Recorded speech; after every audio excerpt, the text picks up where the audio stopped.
मुलाला मग बॉटल देतात दुधाची कंटिन्यूअस रात्री बरोबर, झोपताना पण बरोबर. देतात. येस. तेव्हा एक नर्सिंग बॉटल केरीज म्हणून एक डिसीज आहे. ओके. कारण का दुधाची बॉटल कंटिन्यूअस घेतल्यानंतर हं. दुधामध्ये साखरेचं प्रमाण असतं किंवा लोकं मिक्स करून देतात.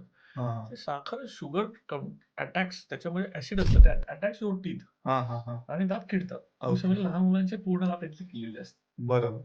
त्याला बोलतात नर्सिंग बॉटल कॅरीज. ओके. त्याच्यामुळे तुम्ही पहिलं लहान मुलांना रात्री झोपताना दुधाची बॉटल देणं बंद करा. जर ओके. बॉटलची सवय असेल, तर हळू पाणी मिक्स करून पाण्यामध्ये कन्व्हर्ट करा. हां, हां, हां. रात्री झोपताना पहिले 2-3 वर्ष तरी तुम्ही जेव्हा दात सुरुवातीला आले असतील, इनफॅक्ट 6 महिन्यात 6-7 महिन्यात खालचे दात येतात. तिथपासून हं. दात सुरुवात होतो. हं, हं, हं. तिथपासून तुम्हाला गॉस पीस किंवा सुती कपड्यामध्ये वॉश केलेला हात वॉश करून प्रॉपरली तुम्हाला त्याच्याने मसाज करून हे करायचं. तर आजकाल फिंगरमध्ये करण्यासाठी पण एक ब्रश ब्रश येतात, येतो. की हां. जे आईनेच करायला पाहिजे. मुलांच्या हातात नका देऊ लहानपणी. त्यांना जोपर्यंत समज येत नाही, तोपर्यंत तुम्ही ब्रश देऊ नका. नाहीतर ते ब्रश चावत राहणार बरोबर. आणि ती पेस्ट खाणार.